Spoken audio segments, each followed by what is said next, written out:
Tenemos que empezar ese análisis de la tarde hablando de una relación geopolítica que parece que ha quedado algo más en el olvido en las últimas semanas, sobre todo desde que empezó la guerra en Israel. Hablamos del tira y afloja entre las dos principales potencias del mundo, Estados Unidos y China. Sabemos que sobre todo desde la era Trump y su guerra comercial con China, la relación con Estados Unidos ha sido muy tirante, muy tensa. Y aunque ahora parece que eso ya no es tan importante, lo cierto es que se acerca el momento para que los dos grandes líderes de las dos principales potencias del mundo se encuentren.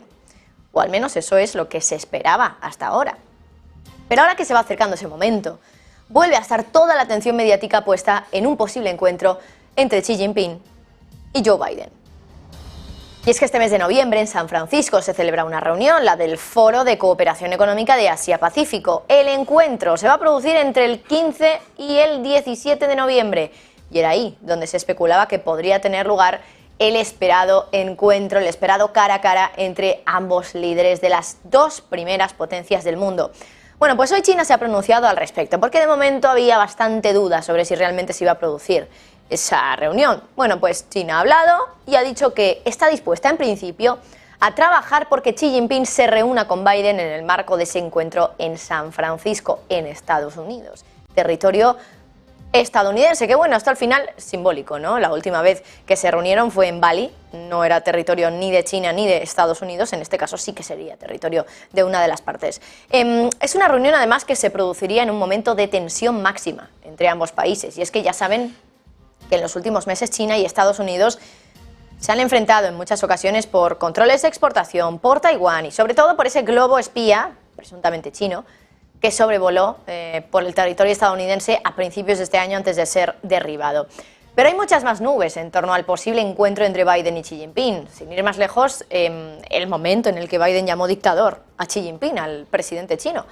Timing de Biden, entonces desde luego que no pudo ser peor. Y es que el presidente de Estados Unidos hizo unos comentarios, estos comentarios de dictador, apenas un día después de que el secretario de Estado de Estados Unidos, Antony Blinken, completara una visita a China, destinada a estabilizar las relaciones con Pekín, que de hecho, según China, se encuentran en su punto más bajo desde que se establecieron vínculos formales en 1979.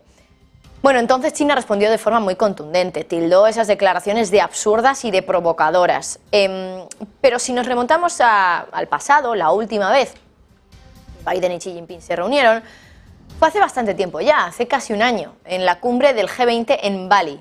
Pero sí que es cierto que en ese tiempo ha habido acontecimientos, ha habido acercamientos, sobre todo diplomáticos, entre ambas potencias que también, bueno, pues hay que comentar, sin ir más lejos, la que tuvimos la semana pasada.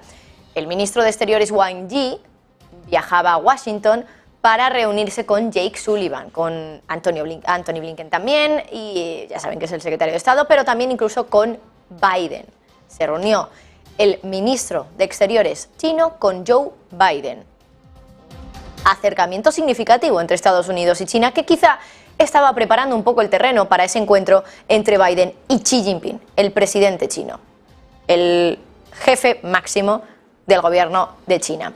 Bueno, lo cierto es que si volvemos a fijarnos en las reuniones que ha habido entre Biden y Xi Jinping en los últimos años, ha habido varios encuentros, aunque la primera vez que se vieron cara a cara, desde que Biden obtuvo la presidencia en 2020, fue en la reunión del año pasado en el G20, en Bali.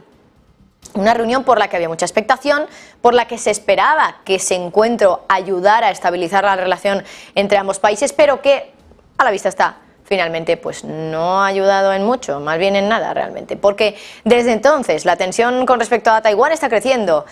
Ha tenido lugar también desde entonces el episodio del globo espía presuntamente chino. Biden ha llamado dictador a Xi Jinping y Estados Unidos y China se han enzarzado en una guerra comercial y tecnológica de control de exportaciones que está teniendo consecuencias económicas también bastante severas, bastante importantes para ambas partes. Así que apúntenselo en la agenda porque del 15 al 17 de noviembre, es decir, en apenas 2 semanas, es posible que tengamos una reunión entre los dos principales mandatarios del mundo, Xi Jinping y Joe Biden. Momento de tensión, otro cara a cara, el segundo desde que Joe Biden es presidente de los Estados Unidos y quién sabe también si el último, porque ya saben además que el año que viene tenemos elecciones. No sabemos si Joe Biden va a acabar otra vez con un nuevo mandato como presidente de los Estados Unidos. Así que veremos, porque parece que ya ha quedado algo más relegado todo ese tema entre Estados Unidos y China, pero desde luego que sigue siendo noticia, por supuesto, sobre todo después de todos esos controles de exportaciones que están realizando los dos países entre sí. Vamos a hablar ahora de gas, porque ayer el gas se desplomó en los futuros ETF, los futuros holandeses, que son los de referencia aquí en Europa. En algún momento, de hecho, llegaron a caer casi un 10%. Y nos decían los expertos que gran parte de esa caída se explicaba por las reservas de gas que tiene Europa. Y es que, bueno, ya saben que esas reservas normalmente a estas alturas ya están bastante llenas. Y de hecho ahora, en estos momentos, están ya acercándose al máximo de su capacidad máxima, lo que ha llevado a empresas energéticas del bloque europeo a pensar, bueno, pues si no podemos ya meter más gas en nuestras reservas, vamos a meterlas en las de otro país. ¿Y qué otro país hay cerca que tenga unas reservas grandes y que a lo mejor le deba también un favor a Europa? Ucrania. De esto es lo que les quiero hablar en el día de hoy. Cómo Ucrania está almacenando parte de las reservas de gas que está comprando Europa. Insisto, un país en guerra. Ucrania, en guerra, almacenando una materia prima que es crucial para Europa y para no volver a adentrarse en una crisis energética como la que tuvimos el año pasado, que provocó en gran parte esa inflación tan alta que hemos tenido en Europa. Vamos a cifras, porque hay datos de Gas Infrastructure Europa que nos dicen que las cámaras de la Unión Europea, los sistemas de almacenamiento de la Unión Europea, están ahora casi al 99% de llenos, superando el objetivo que tiene Bruselas de ese 90% de capacidad para noviembre. Así que se supera incluso el objetivo que tenía Bruselas, que ya es un objetivo bastante ambicioso. La cifra al final nos indica que, bueno, que Europa ha almacenado mucho más gas hasta la fecha, hasta ahora, este año, de lo que muchos habían temido después de la invasión rusa de Ucrania, sobre todo por culpa de las continuas importaciones de gas natural licuado, sobre todo de países como Estados Unidos, o de reducción de la demanda. Ya saben que Europa decidió hace ya unos meses poner en marcha un plan para poder ahorrar gas, para poder reducir la demanda. Bueno, pues parece que está dando sus frutos. Pero ¿por qué recurre Europa a Ucrania? Como les digo, es raro, es un país en guerra, es un país que en cualquier momento se podrían atacar esas reservas de gas. ¿Por qué? Bueno, pues Europa quiere almacenar más gas del que puede, lógicamente, y más cuando ya está llegando prácticamente al 100% de almacenamiento de sus reservas. Y parece que quiere recurrir a un país que ni siquiera está en la Unión Europea y que además está en guerra. Un país al que, por cierto, Europa le ha dado muchos y muchos millones de euros. Y es que con el almacenamiento de la Unión Europea casi al límite de su capacidad, para poder almacenar las reservas, las empresas se están recurriendo cada vez más a Ucrania. ¿Por qué? Pues porque Ucrania es sobre todo el lugar donde están los tanques más grandes de Europa para almacenar gas. De hecho, el Financial Times cuenta hoy que algunos también están pagando a buques cisterna de gas natural licuado para que actúen también como un almacenamiento flotante en alta mar, para poder aumentar la capacidad. Es decir, Europa está ahora mismo con una ambición desmedida de seguir comprando gas por si acaso ocurre algo. Y esa ambición está llegando a tales niveles que incluso se están arriesgando a almacenar ese gas en alta mar y almacenar ese gas en un territorio en guerra. Pero volviendo a Ucrania, ha surgido como una alternativa de almacenamiento a pesar de los riesgos de la invasión de Rusia, que eso es lo curioso, ¿no? Y también es curioso el motivo por el que a Europa le interesa usar esos almacenamientos de Ucrania a pesar de la guerra.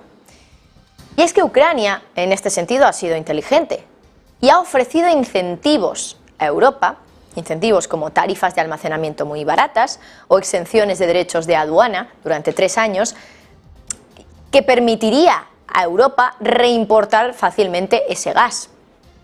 Claro, esto a Europa le viene bien, es una manera barata de poder guardar ese gas en un lugar que está cerca además del territorio de la Unión Europea, al final está dentro del viejo continente.